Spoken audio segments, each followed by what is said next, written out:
And yet, here's something that I think we need to think about. Whenever we consider these possibilities, we need to constantly be mindful of the fact that we love to scare the hell out of ourselves. Warning, this is not entertainment.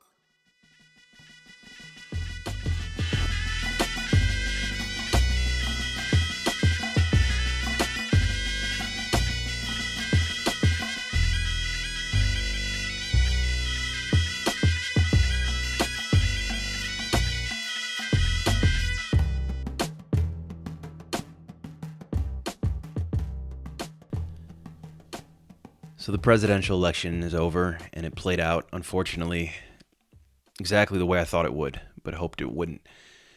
Election night looked like Donald Trump was up by quite a bit, and then as the mail-in ballots came in, things tipped in Biden's favor, which left one portion of the country satisfied and the other side crying conspiracy and demanding recount or the Supreme Court to overrule. I don't know how it's going to end. I'm recording this on December 10th. 2020, January 20th feels like a long way away. I mean, I'm seeing things float around on social media already about a virtual celebration of Donald Trump's second inauguration and all crazy delusional things like that. I don't see at this point how Trump can remain in power, even if the Supreme Court, which they aren't going to, by the way, were to rule in his favor and throw out a bunch of these mail-in ballots. It would create so much hostility that it would probably result either in his assassination or hot military conflict and martial law on the streets of the U.S., which I don't think he even wants that. So it's really hard to predict. One thing I will say is that I'm very impressed and proud of the militias and the right-wing kind of military-minded folks in this country, because when things kind of hit the fan, like with George Floyd and things like that earlier this year, I'm not going to name every specific incident, but all these social unrest incidents, the left seems to, be so quick to just take to the streets and burn everything down. I kind of, to be honest with you, expected a similar response from the right if Trump were to lose the election, because I saw leading up to it, like all the parades and, the circus of patriotism and all that. I remember seeing boat parades out on the lake this past summer and seeing semi-trucks miles long parading through towns, honking their horns with Trump flags flying. I remember thinking to myself, if he loses, like, these people are going to riot. And to my surprise, they haven't. And it's making me kind of suspicious. Like when your kids are quiet, it's nice, but then it makes you wonder, like, why are they being so quiet? They're too quiet. That's how I feel right now about America. She's too quiet. Makes me feel like somebody is brooding and strategizing and planning for something. So between now and January 20th, I don't know what's going to happen. I have no predictions. I do think Joe Biden will take office in January, and I do think we're going to shift back to basically Obama presidency 2.0. I'm not even saying that in a negative sense. I don't know if that's going to be a bad thing. Maybe Joe Biden's the man that will bring about calmer days in America. I don't know. I'm skeptical. I don't think any president or any man has the ability to do that, but I do know that the national mood is not a pleasant one right now, and I think that we're on a tinderbox that's just looking for a match. I don't know if it's coming, though, in the immediate present. I do think it's coming. I just don't know if it's coming in the next month. I wish I had something more definitive I could say about it, but what I want to talk about here for a couple minutes is just the calm before the storm, the eeriness that we're living through now, because I actually thought that what we would see, and I was actually hoping for it, it'll sound weird, but hear me out. I was thinking we would see some people in the streets protesting, maybe some buildings and cars burning for a few days after the president was announced on either side, either the liberals or the conservatives would be in the streets, and then it would die down by January and people would get back to their lives, especially with news of a vaccine for coronavirus and people kind of seeing a light at the end of the tunnel of the nightmare that has been 2020. I was hoping that would be the case because, we just kind of go through the stages of grief and we get back to our lives. Since that's not happening right now, I'm much more concerned.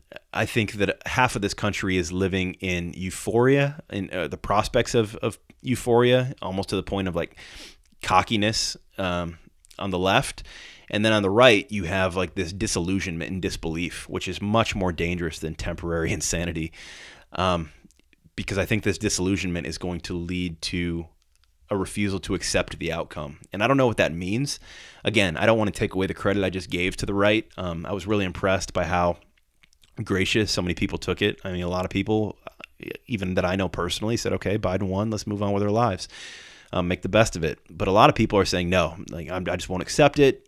Trump is the rightful president, and I'll be damned if, we let the commies take over America. Those people aren't doing anything other than saying some things under their breath right now. But I mean, there's a lot of militias in this country, and almost all of them are right-wing militias. They could do some damage if they wanted to.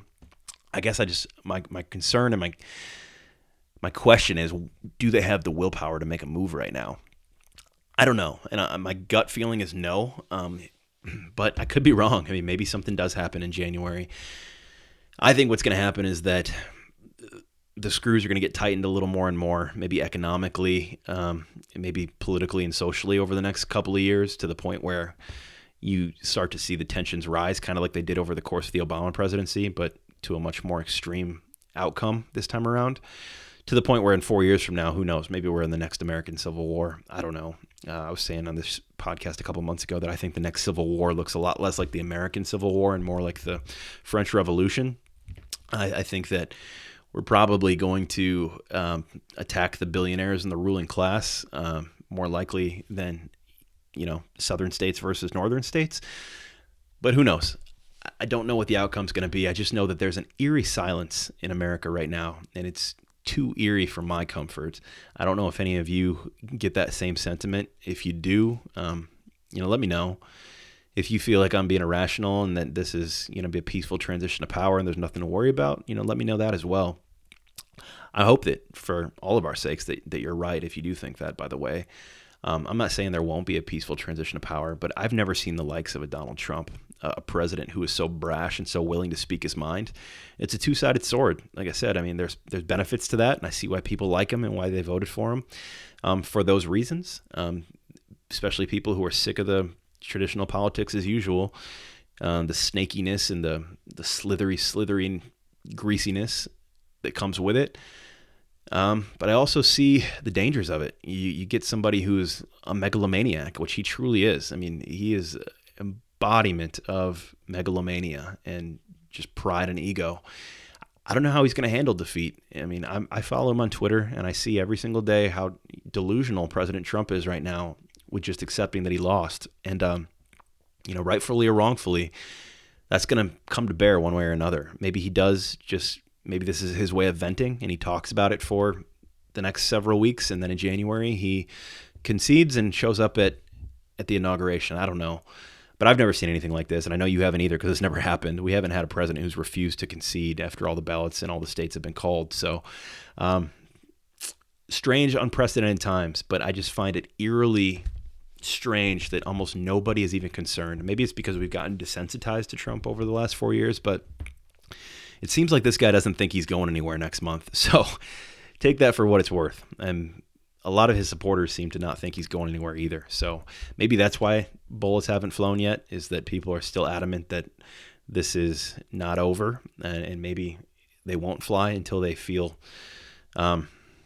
resigned to the fact that there's no other outcome. I don't know. But what I do know is that there's an eerie calm over America right now as we approach the holidays and the darkest days of the year. And just keep that in mind. Be ready. Prepare yourself. I hope you've been using the last few months to prepare with food, guns, bullets, ammunition, all the things you need to take care of yourself if you need to.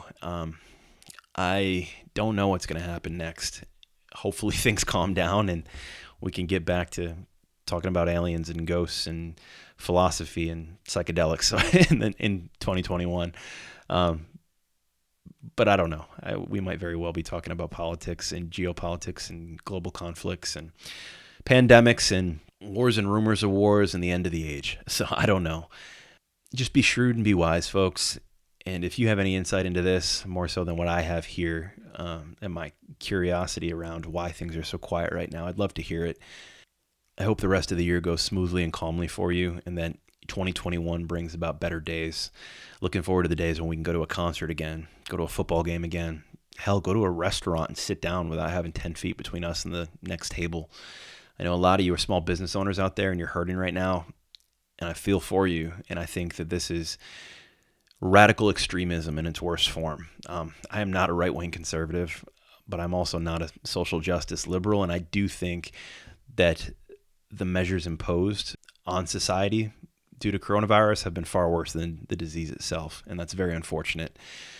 You do have a permission slip to leave your house. It's called the Declaration of Independence. Remember that. And I hope that you do not succumb to the despair that this year has brought, and we can get back on our feet quickly here.